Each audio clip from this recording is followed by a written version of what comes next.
Nosotros 3 años que vivo acá y lo veo. Moreno antes se inundaba con 30 milímetros. La verdad que ya pasamos la última tormenta, cayeron 207 milímetros y no nos inundamos. En esta zona, esta obra, a pesar de no estar terminada, ya cumple una función.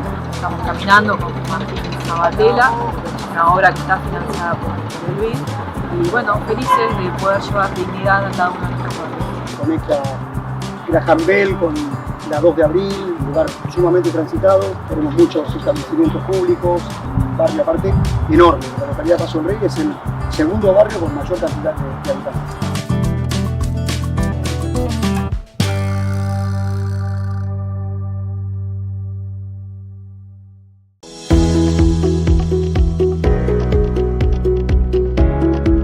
Este año que Desalambrar trabajó con el compromiso posible que lo periodístico demanda, preguntarnos por qué los suicidios adolescentes van increyendo a partir de situaciones que se vivían en las escuelas y confirmaciones que nos dio el secretario de Salud.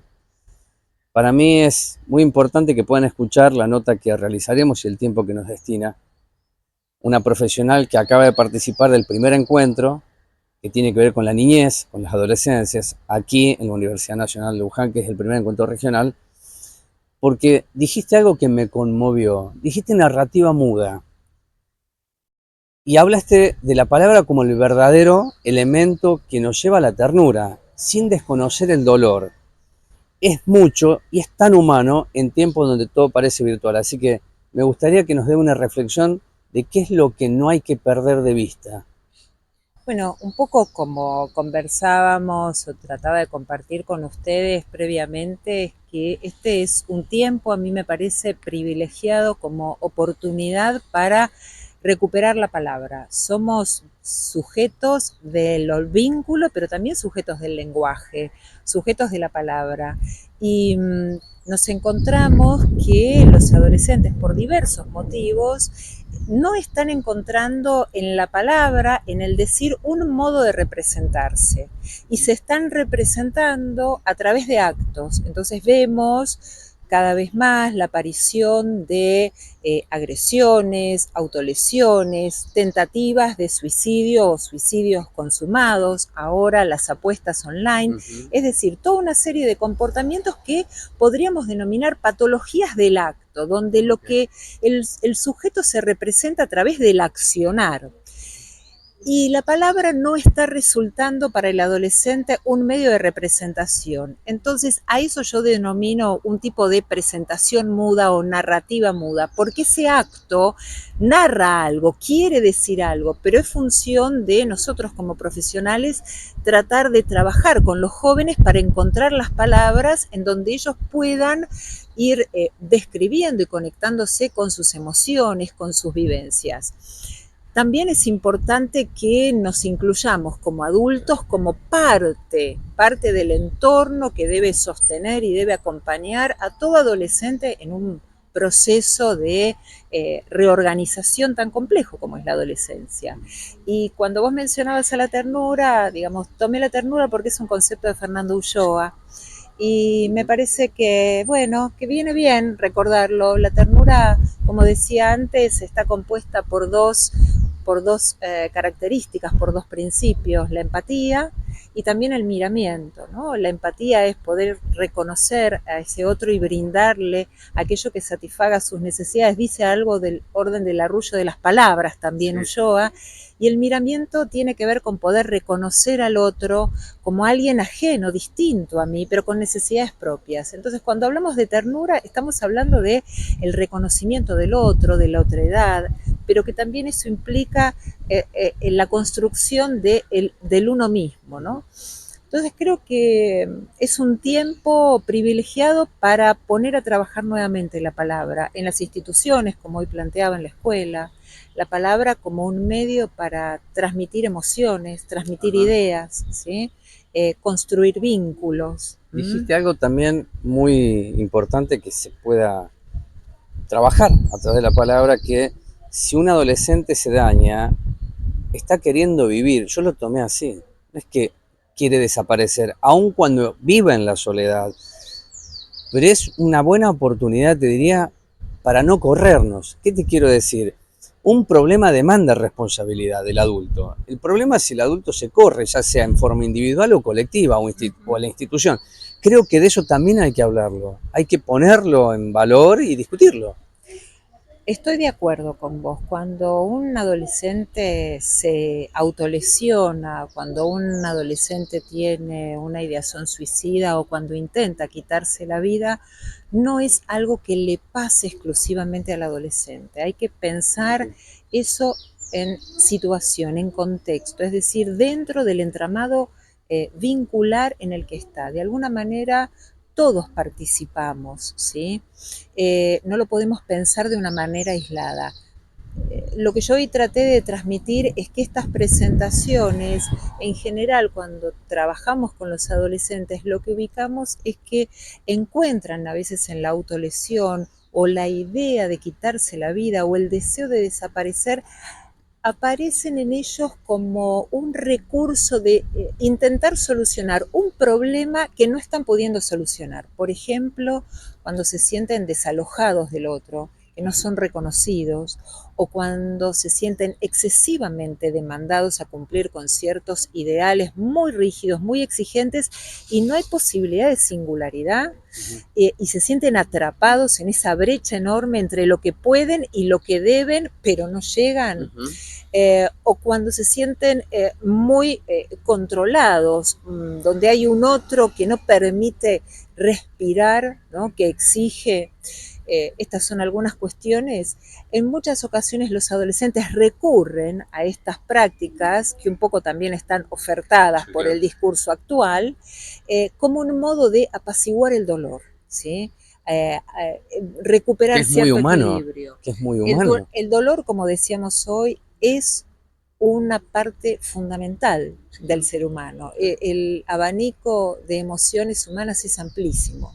Los discursos actuales de la hipermodernidad insisten en querernos convencer que tenemos que ser exclusivamente felices.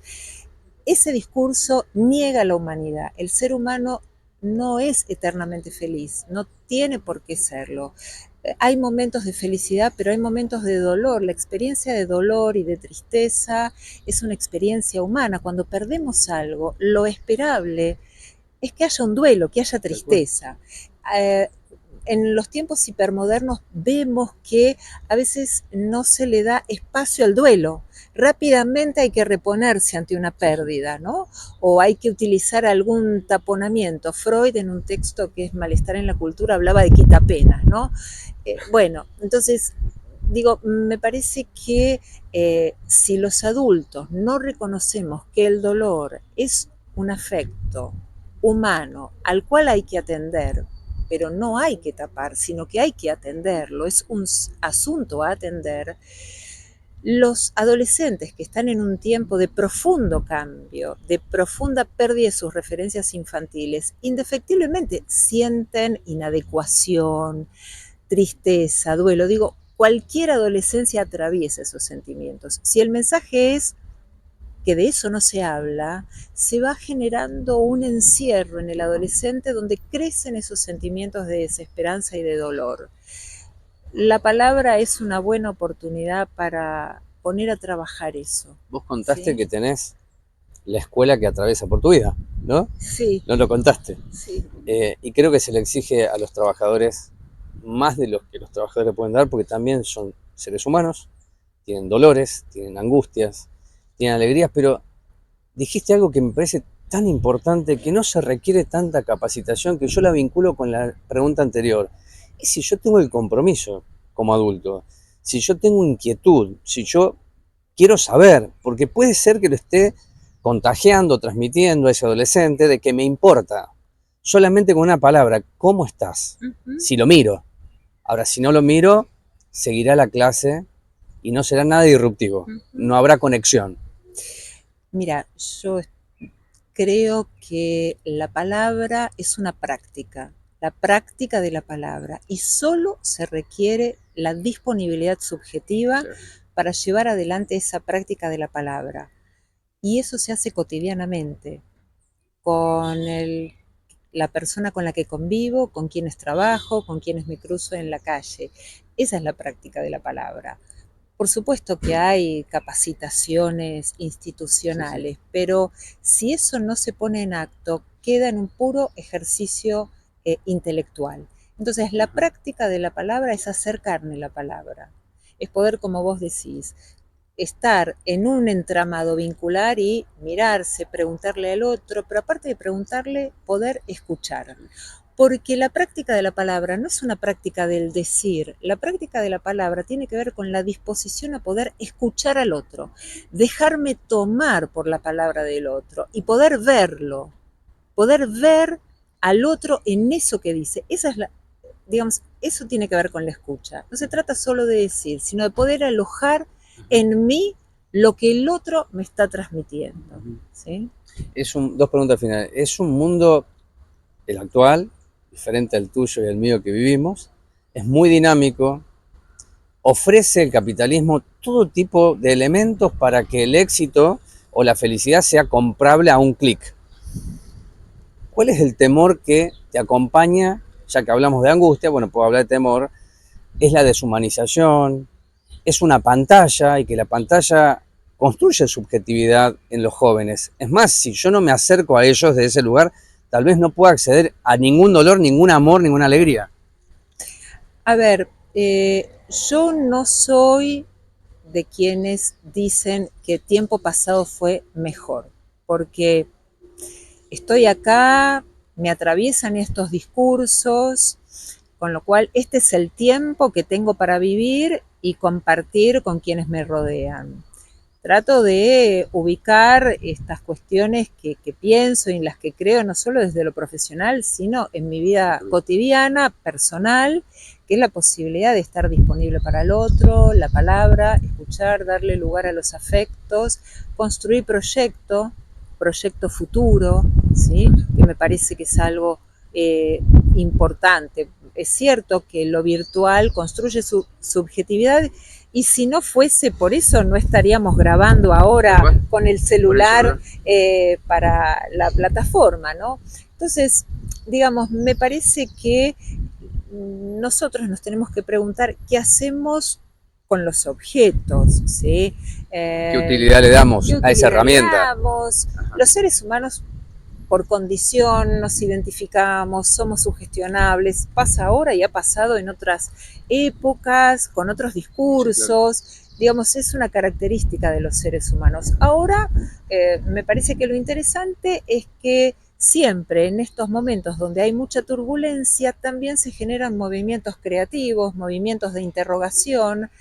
Entonces no todo queda arrasado, porque también se generan en paralelo espacios como el de hoy, ¿no? Claro. Para pensar, para interrogarnos. Entonces, yo creo que no hay que tener miedo, hay que tener una escucha crítica, una mirada, reunirnos, proyectos colectivos, pensar con otros, no tener miedo. El miedo no nos lleva a ningún lado, más que a aislarnos y a escondernos.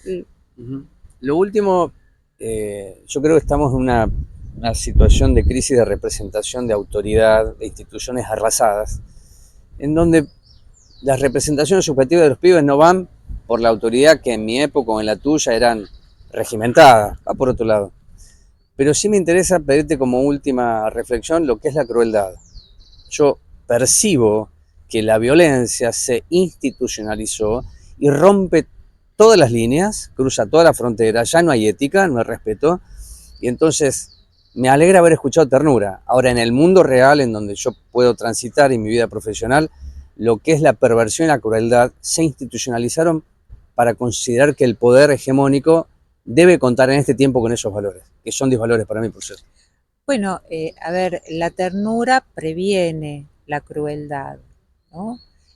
La crueldad, pensando un poco en Ulloa, también en Silvia Bleichmar, la crueldad aparece cuando un sujeto deja de reconocer al otro como un sujeto y lo transforma en un objeto para la pura satisfacción. Eso es lo cruel, ¿sí? Lo cruel es cuando un sujeto, una persona, deja de reconocer al otro como persona y lo transforma en un objeto para su pura satisfacción.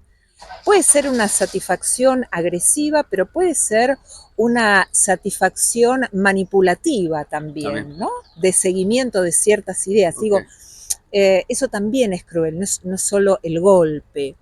Estoy de acuerdo con la caída, con la caída de lo que hoy nombraba como los metagarantes sociales que estaba mencionado en el libro de vínculos, subjetividades y malestares contemporáneos, de la que soy compiladora y autora, y esa lógica, esos garantes sociales eran un conjunto simbólico que presentaban cierto orden y también como cierta restricción a la satisfacción irrestricta de ciertos impulsos.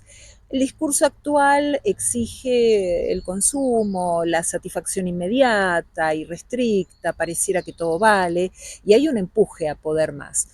Igualmente, yo soy muy cauta con esto porque también vivimos una realidad que está muy tomada por las redes sociales. Entonces, a veces tendemos a tomar como general y como la realidad algo que aparece localizado y viralizado en una red social. Entonces creo que ahí es importante como todo el tiempo que se pueda leer lo que aparece en la red social o en los medios de comunicación y también leer en otros lados, porque si no tendemos a homogeneizar lo que aparece, ¿sí? Y transformar en algo general, en una realidad, una pequeña porción. Pero bueno, esto no es nuevo, es algo a nivel histórico. Gracias por todo lo que hiciste y lo que haces. Te agradezco muchísimo y bueno, un gusto haber estado hoy acá en la Universidad de Luján, en este primer encuentro regional por los derechos de los niños, niñas y adolescentes. Justo hoy se cumple 75 años de la gratuidad universitaria. Mira, y esta semana se cumplió también un aniversario más de la Declaración Universal de los Derechos de las Infancias y Adolescencias. Por eso, qué mejor fecha que esta.